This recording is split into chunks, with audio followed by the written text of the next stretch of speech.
오늘 새벽에는 비 때문에 눈을 떴습니다. 갑자기 소나기처럼 쏟아져서 창문 닫으라고 떴는데 시원하게 메르스가 비에 약하다고 그러는데 좀 떠내려갔으면 좋겠습니다.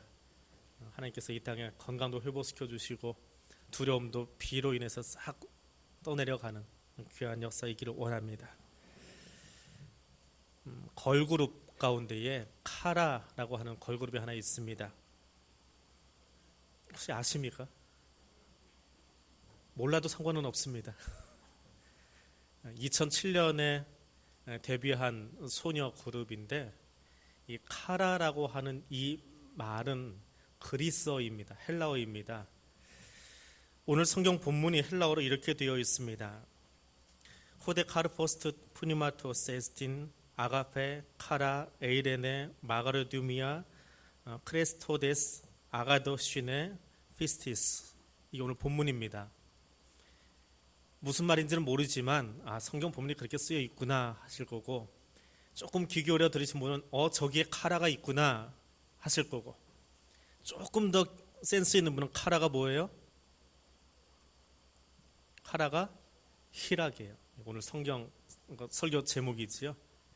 센스 있는 분들 훨씬 많으시네요. 1부 때는 대답이 없었고 2부 때는 몇 명 더 있고 3부가 더 나은 것 같습니다.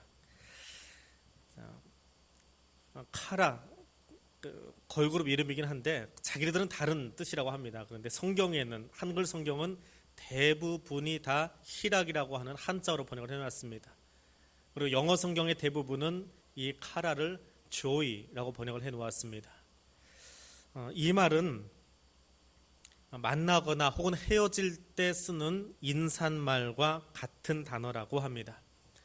그냥 안녕 혹은 안녕히 가세요 하는 가벼운 인사가 아니고, 지난밤 잘 주무셨습니까? 혹은 헤어질 때 앞으로도 하나님과 함께 하시기를 바랍니다 하는 위로를 전하고 축복을 전하는 말.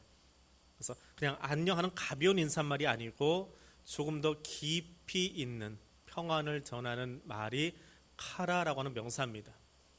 이것은 동사에서 유래를 했는데요, 원 동사는 카이로입니다. 이집트 수도 카이로, 쉽게 외울 수 있죠. 카이로에서 유래한 카라라고 하는 명사가 이 희락이라고 하는 단어입니다. 성령의 열매로 주어지는 희락의 삶을 가장 멋있게 산 사람이 누굴까요? 구약 성경에 나오는 하박국입니다. 비록 무화과 나무가 무성치 못하며 포도나무에 열매가 없으며 감람나무에 소출이 없으며 밭에 식물이 없으며 우리의 양이 없고 외양간에 소가 없을지라도 나는 여호와로 인하여 즐거워하며 구원의 하나님을 인하여 기뻐하리로다. 주변의 환경과 상황에 얽매이지 아니하고 그러든지 말든지 그것과 상관없이 나는 기뻐하겠습니다. 그래서 하박국 3장 17절과 18절을 성령의 열매 중에 하나로 이야기하라 그러면 카라, 희락입니다. 그것이 희락의 열매를 맺은 사람들의 삶의 모습입니다. 사람들은 돈으로 모든 것을 다 살 수 있다라고 여깁니다. 돈으로 모든 것이 다 해결된다고 생각하는 사람이 성경에도 등장을 하는데, 사도행전 8장에 나오는 시몬입니다. 사마리아 성의 마술사 시몬입니다. 빌립의 전도를 받고 예수를 믿고 전심으로 주를 쫓았던 사람입니다. 그런데 어느 날 사도들이 안수했더니 그들에게 성령이 임하는 것을 보고 자기도 신이 나가지고 사도들한테 가서 이야기합니다. 내게도 그 권능 주어서 누구든지 내가 안수하는 사람은 성령 받게 해 주십시오. 예수 믿었지만 아직도 우리 안에는 옛사람의 모습이 남아 있습니다. 예수 믿으면 다 변화될 것 같은데, 그래도 직분을 받으면, 더군다나 사도들과 같이 나갔던 선교 동역자까지 되었던 사람이라면 충분히 그의 인품도 영성도 바뀔 것 같은데 여전히 돈으로 성령을 사려고 합니다. 그랬더니 시몬이 시몬에게 이야기합니다. 시몬 베드로가 마술사 시몬에게 이야기합니다. 네가 하나님의 선물을 돈 주고 살 줄로 생각하였으니 내가 그 돈과 함께 망할지어다. 무서운 말이지요. 근데 사도행전 8장에 왜 이 이야기를 이렇게 써놓았습니까? 좀 재미있는 뉘앙스를 넣어놓고 있는 거예요. 시몬이 시몬에게 말하면서 교회가 성도들을 가르쳐 놓지 않으면 아무리 직분을 가지고 목사가 되고 장로가 되고 선교사가 되고 하여도 옛 버릇을 못 버리더라라고 하는 거예요. 말씀의 훈련을 받지 않으면 우리는 옛 사람의 습관대로 살 수밖에 없더라라고 하는 것입니다. 그리고 사도들이 이 깨달음 때문에 더 열심으로 성도들을 가르쳤다라고 8장에 나오고 있습니다. 그런데 돈으로 이 모든 것을 해결하려고 하는 이 모습이 사도행전 8장의 2000전에 끝나지 않았다는 겁니다. 지금 우리에게도 이 모습은 그대로 남아 있습니다. 돈으로 행복을 얻기 위해서, 행복을 얻을 수 있다면 무엇이든지 해보려고 열심히들 노력을 합니다.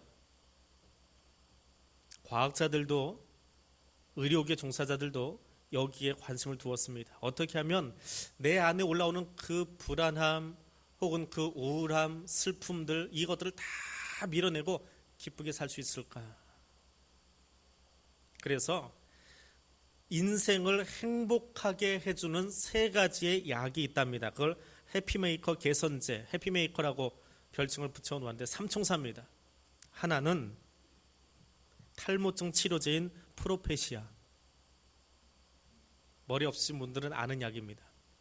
또 하나는 먹어보진 않았어도 다 아는 약, 비아그라. 또 하나는 프로젝이라고 하는 유명한 약이 하나 있습니다. 미국에서 만들어진 약인데 의사분들이나 혹은 우울증 치료 받으신 분들은 써본 약입니다. 작은 캡슐인데요. 그 약을 먹으면 몸 안에 좀 우울한 기제들이 이렇게 좀 억제되는, 처음에 그것을 만드는 의도는 우리 몸 안에 생각 속에 있는 우울 기제들을 다 잠재우고 기쁨의 기제만 올려서 행복하게 살자.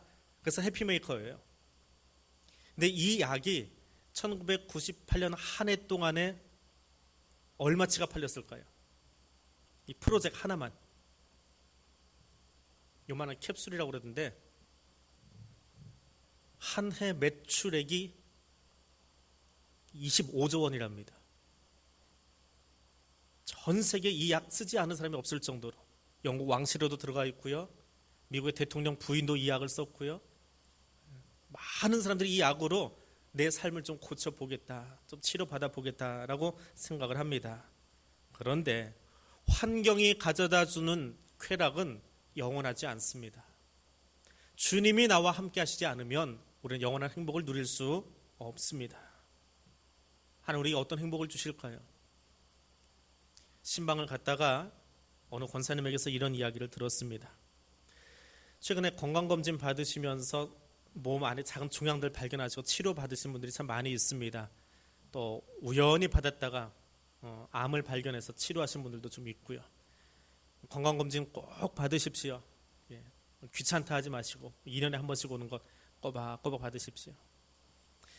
최근에 그 암 환우들이 좀 많이 있다 보니까 이게 신방을 가면 암 치료 받으시는 분들 혹은 수술 받으신 분들은 꼭 그 권사님이 같이 일부러 따라오신 건 아닌데 우연히 그렇게 자주 동행을 하게 됐습니다. 본인이 경험자이다 보니까 이렇게 자주 동행을 하십니다. 근데 엊그제 어떤 모임에 있어서 이제 같이 식사를 하는데 그 권사님이 제 옆에 앉으셨어요. 그날 양식을 먹었습니다. 칼질을 좀 했습니다. 열심히 먹고 있는데 제 옆에 앉아 계시던 권사님이 어찌어찌 하다가 이 암 이야기가 잠깐 나온 거예요. 권사님이 그러세요. 그 신방 기록을 보니까 제가 오기 전에 수술을 받으셨고 한동안 참 많이 힘드셨던 기록이 있습니다. 교육자들이 신방하면서 권사님 기도 제목을 적어 놓았는데 잇몸이 흔들리고 치아도 흔들리고 밥 먹는 것도 힘들고 여러 가지로 힘들었던 그 기도 제목들을 같이 적고 기도해 오신 과정들이 있더라고요. 나중에 봤습니다. 근데 그날 그 자리에서 그래요. 이 양이 많으니까 다 못 먹고 저는 혼자 다 먹는데 한 반쯤 드셨어요. 그 마지막 걸 드시면서 저를 보고 하는 이야기예요. 권사님이 이제 항암 치료가 좀 끝나고 이제는 밥을 좀 먹을 수 있겠거니 하고는 한 숟가락이 아니고 밥알이라고 표현하시더라고요. 밥알 세서 먹는 것은 밥알을 넣는데 위암 수술을 받고 위를 다 잘라냈습니다. 위가 없어요. 그러면 사람의 위장은 움직이는 게 이렇게 사방에서 움직여준답니다. 근데 이가 없으니까 음식에 들어가면 누가 그 일을 해줘야 돼요? 다른 장기들이 해야 되잖아요. 다른 장기들은 음식을 위에서 아래로 쥐어 짜서 내보내는 것처럼 그렇게 작용을 해야 되는데 위가 없으니까 얘들이 같이 일을 해줘야 되잖아요. 소화시켜야 되니까. 밥 알이 들어가니까 장기가 움직이기 시작하는데 그 얼마나 장기가 이게 힘든지 그 힘든 것이 내 몸으로 느껴지기 시작하더라고요. 밥 알을 넣는데 몸이 그렇게 힘든 거예요. 어깨부터 몸이 힘든데 권사님이 옛날 얘기잖아요. 이제는 저를 보시면서 그래요. 목사님 지금 이렇게 씹으니까 얼마나 행복한지 아세요? 밥알을 씹을 수 있다는 게 얼마나 행복한지 아세요? 이 행복을 하나님이 주셨는데 사람들은 그거 모르는 것 같아요 라고 제 옆에 앉아서 이야기하시는 거예요. 얼마나 천진난만하게 행복하게 그 음식을 드시면서 이야기하는지요. 하나님이 우리에게 주신 소소한 기쁨들이 있습니다. 작은 삶 속에 느끼는 기쁨들이 있습니다. 근데 우리는 그것을 자꾸 잊어버리고 삽니다. 성령의 열매로 주어진 희락이라고 하는 기쁨, 이 기쁨은 큰 것이 아니에요. 우리 일상 속에 주시는 기쁨이에요. 그 기쁨이 제 옆에 앉았던 권사님에게만이 아니라 우리 모두에게도 같이 느껴질 수 있기를 원합니다. 뒤에 앉아 계신 한 권사님 빨리 나오셔서 나중에 그렇게 같이 신방할 수 있기를 원합니다. 예. 우리 교회 아마노들이 참 많이 있는데 위에서 더 많이 기도해 주시고 빨리 회복되셔서 우리 김 권사님처럼 그렇게 옆에 따라다니시면서 또 다른 환우들 같이 힘을 좀 북돋워 줄 수 있기를 원합니다. 이렇게 같이 기도하겠습니다. 하나님이 우리에게 주신 소소한 기쁨들, 내 인생에 부어주신 작은 기쁨들, 그것을 마음껏 누리실 수 있기를 원합니다.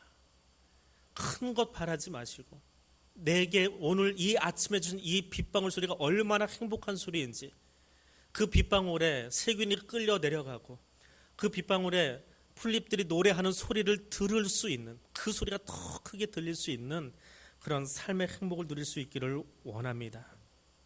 행복은 내 삶 속에 불편한 것들을 밀어내버리고 내 삶에 불편한 사람들을 저만큼 보내버려서 행복한 것이 아닙니다. 주어진 환경은 그대로 있지만 그 안에서 하나님이 주시는 큰 기쁨을 다 누릴 수 있는 것이 하나님이 주시는 성령의 열매인 줄 압니다. 기쁨의 서신이라고 불리는 빌립보서라고 하는 책이 있습니다. 짤막한 책인데 긍정적인 메시지가, 행복의 메시지가, 즐거움의 문장이 얼마나 가득한지 모릅니다.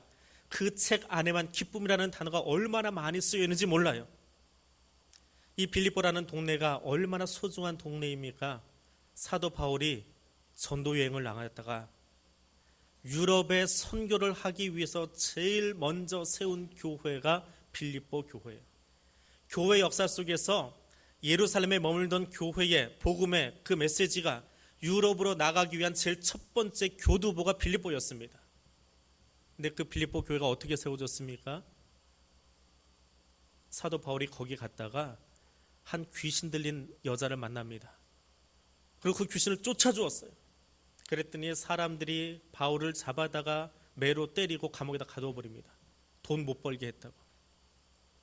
그런데 바울은 그 감옥 안에 갇혔어도 하나님이 내게 선교의 길을 열어주시는데 제일 처음 한 일이 저 귀신 들린 여인에게서 그 악한 영을 쫓아낼 수 있게 해주신 것 감사해서 감옥 안에서 매맞은 바울이 노래하고 찬양을 합니다. 하나님이 얼마나 좋았으면 감옥을 흔들어댔을까요? 감옥이 흔들리고 감옥 문들이 다 열려버립니다. 놀란 간수장이 쫓아와서 나도 그 예수 믿고 싶습니다. 간수가 그 앞에 무릎 꿇고 아버지의 이야기를 들은 자녀들이, 남편의 이야기를 들은 아내가 함께 모여서 바울에게 말씀을 듣고 세례를 받고 첫 가정교회가 세워졌는데 그것이 빌립보 교회예요.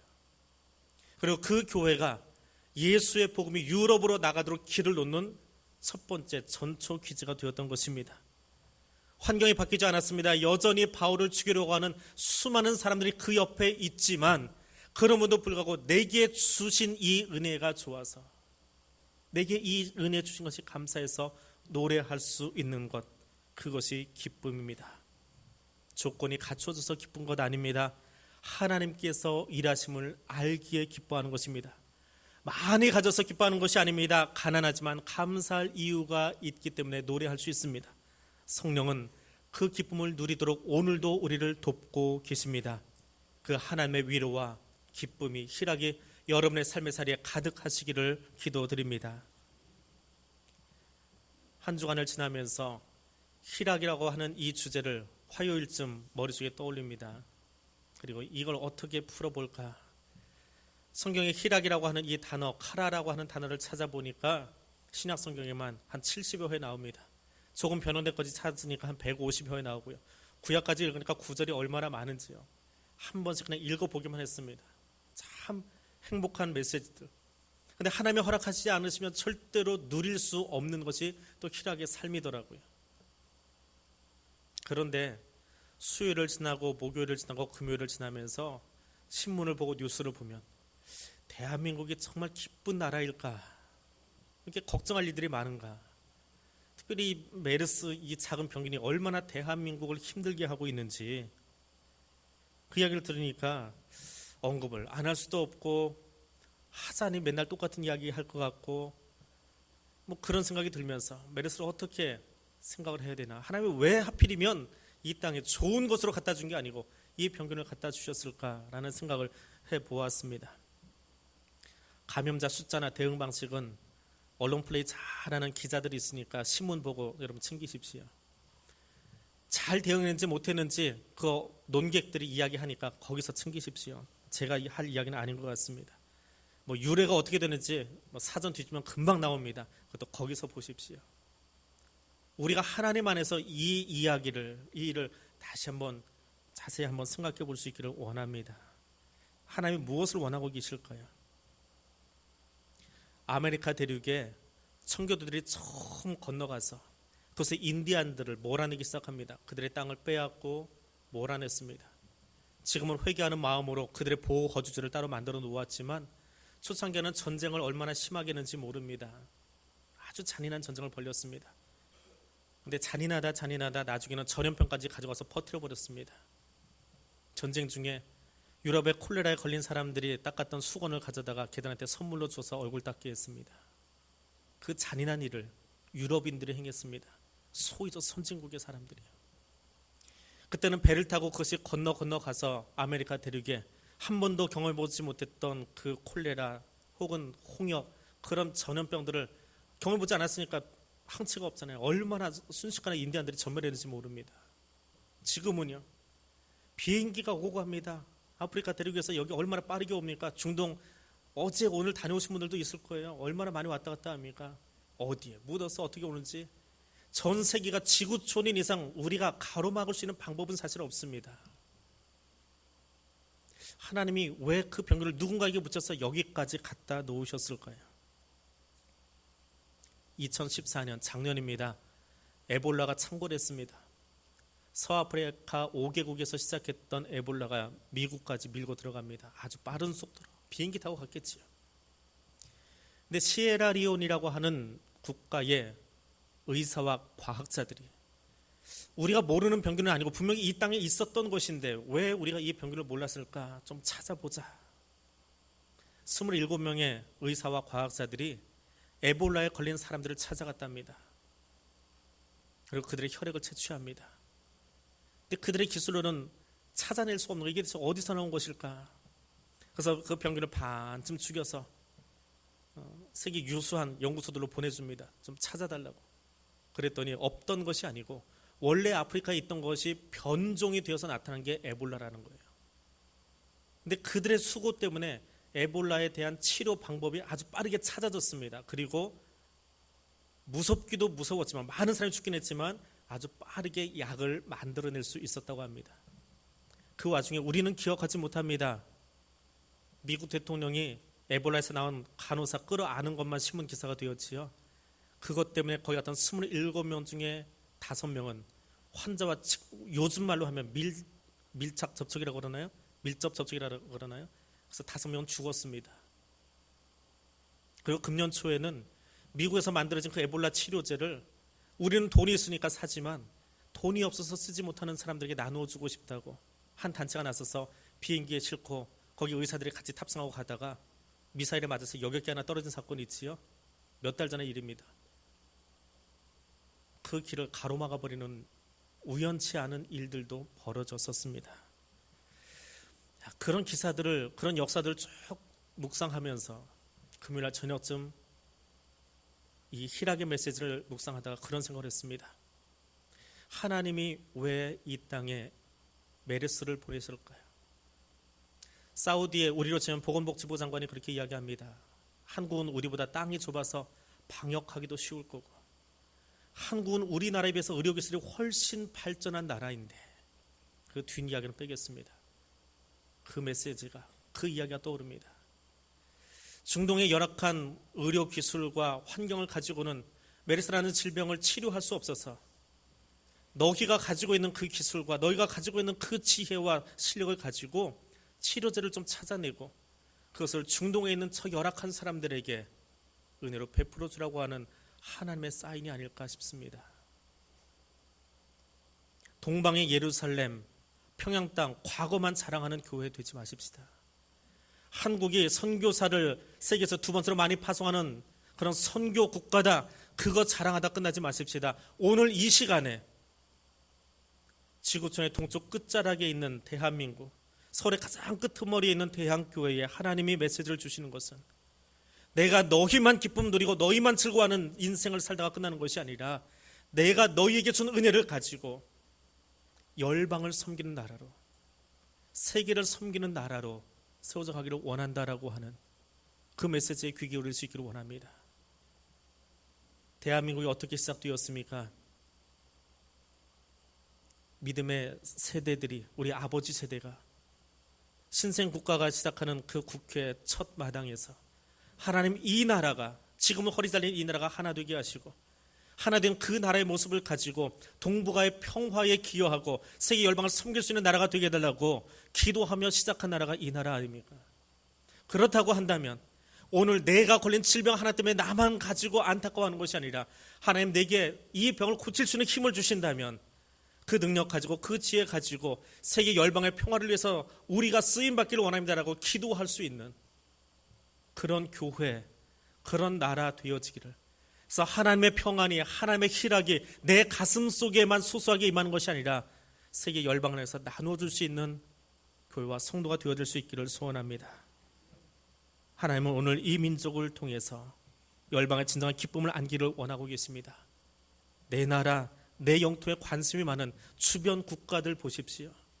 가짜 섬까지 세워가지고 항공모함 갖다 놓고 싸우고 있는 나라들 속에서 대한민국이 할 일은 무엇입니까? 하나님의 평안을 전할 수 있는 민족이 되어질 수 있기를 소원합니다. 성령께서 주시는 기쁨은 나에게 주시는 소소한 기쁨도 있습니다. 또 이 민족에게 주시는 은혜를 통해서 세계 열방을 섬기게 하시는 기쁨도 있습니다. 그러나 더 큰 기쁨은, 궁극적인 기쁨은 구원의 기쁨입니다. 여러분 집에 있는 족보에는 어떤 사람이 올라가 있습니까? 2주 전인가 어떤 집사님하고 이야기를 하는데 그 이야기를 하시더라고요. 자기는 전주 이씨의 후예래요. 왕손이랍니다. 자기 위로 올라가니까 이제 왕이 등장하더라고요. 그래서 집사님, 저도 위로 올라가면요 신라 왕이 등장합니다. 저도 왕족이거든요. 우리나라 족보 뒤져보면 왕이 없는 족보 없고요, 정승판사 없는 족보 없습니다. 다 있습니다. 한번 생각해 보십시오. 그 족보 안에 그 시대에 가장 유명한 기생이 들어와 있다면, 그 사대부 족보에 여러분 병자호란, 정묘호란 치르면서, 그 난리 치르면서요, 사대부의 여인들의 대부분은 청나라를 한번 다녀왔을 정도로 인적 교류가 있었다고 합니다. 뭐 좋은 인적 교류는 아니지요. 근데 그렇게 들어온 할머니의 이름, 뭐 몽고의 성씨를 가진 어떤 할머니의 이름이 여러분 족보에 혹시 남아 있습니까? 족보에는 없는데 여러분 얼굴 가만히 들여다보면 다 있습니다. 쌍꺼풀이 있고 보조개가 있고 얼굴이 길쭉하신 분들, 다 청나라의 피가 있는 겁니다. 중국의 피가 있는 겁니다. 한국 순수 혈통은 인종학적으로는 전라남도 쪽에만 있답니다. 얼굴이 동그랗고요, 소위 된장녀입니다. 쌍꺼풀이 없고요, 보조개가 없고요, 그냥 동그랗게 생겼답니다. 그게 한국 순수혈통이래요. 소위 호빵같이 생긴 얼굴이요. 그러니까 얼굴 길쭉한 거 좋아하지만 이거 청나라예요. 그렇다고 여러분 족보에 혹시 청나라 누군가의 이름이 올라가 있습니까? 에이, 안 적어놓지요. 이름을 바꿔서라도 안 적어놓지요. 근데 예수님의 족보를 보십시오. 누가 있습니까? 시아버지와 좋지 못한 관계가 됐던 다말의 이름이 있습니다. 기생, 그 유명한 라합의 이름이 있습니다. 우리로 치면 그 난리통에 청나라에서 왔을 이방 여인 룻의 이름이 있습니다. 자기들이 가장 떠받드는 다윗, 그가 일생일대 실수를 한번 하는데 그 실수의 대상자 바세바 이름이 들어가 있습니다. 괜찮은 여자, 정상적이라고 표현할까요? 그 이름은 마리아 하나 외에는 여자 이름이 등장하면 죄다 이상한 사람들이에요. 근데 그 이름이 거기 있습니다. 근데 보십시오. 주님이 뭐라고 하면서 거기 넣어 놓았습니까? 설명 없습니다. 나 아무렇지도 않아. 예수의 족보가 써내려가는데 이거 아무렇지도 않아. 왜? 내가 아무렇지도 않다고 하는데 왜 너희들이 난리야? 나는 아무렇지도 않은데 왜 목사 니들은 그거 자꾸 설명을 하고 있어? 나는 괜찮거든. 나는 그들 정죄하지 않거든. 그들도 내 백성이야. 이게 구원이야. 그것을 이야기하고 있는 책이 족보의 은혜입니다. 다말 이해할 수 있지요. 시아버지가 아들 안 주는데 어쩝니까? 아이를 낳아야 그 집안 식구 되는데. 이해는 됩니다. 룻 받아줄 수 있지요. 다 혼자 돼서 결혼 한번 했는데 저기 가서 사느니 그냥 시어머니하고 살 수 있는 것, 그것도 은혜니까 받아줄 수 있습니다. 바세바, 그 여자도 실수했지만 다윗이 더 나쁜 짓 했으니까 용서해 줘야지요. 그런데 용서의 한계는 거기까지예요. 어떻게 족보에 올립니까? 그 사람이 내 어머니가 되고 그 사람이 내 며느리가 되고 그 사람이 내 할머니가 돼서 족보에 올라가는 것 여러분 용납할 수 있습니까? 춘향전 아시지요? 춘향이가 감옥에 칼을 쓰고 앉아 있습니다. 이몽룡이가 거지 상거지가 돼가지고 거기 나타납니다. 물론 속에는 마패가 있지만 그렇게 나타났을 때에 성춘향이가 그 이몽룡을 보면서 아이고 어쩌다가 또 그렇게 패가 망신해가지고 몰락해가지고 그렇게 되었습니까? 그러면서 엄마한테 부탁해가지고 우리 사위니까 그래도 밥 해주세요 하면서 하는 이야기. 나중에 내가 죽거들랑 그래도 당신의 선산이 있을 테니까 거기 뒷자락 끝에다 좀 묻어주시오 하고 이야기합니다. 정실 부인이 아니면 첩은 그 집안 선산에 묻히지 못하는 것이 유교의 법입니다. 첩도 아니고 관기였던 춘향이가 어찌 사대부 집안의 선산에 묻히기를 바란다고 말할 수 있습니까? 춘향전은요 멜로 소설이 아닙니다. 연애 소설이 아니에요. 그것은 계급의 타파를 요구하고 있는 조선시대의 민중들의 부르짖음의 소리라고 합니다. 그만큼 족보에 들어가는 것이 힘든 거예요.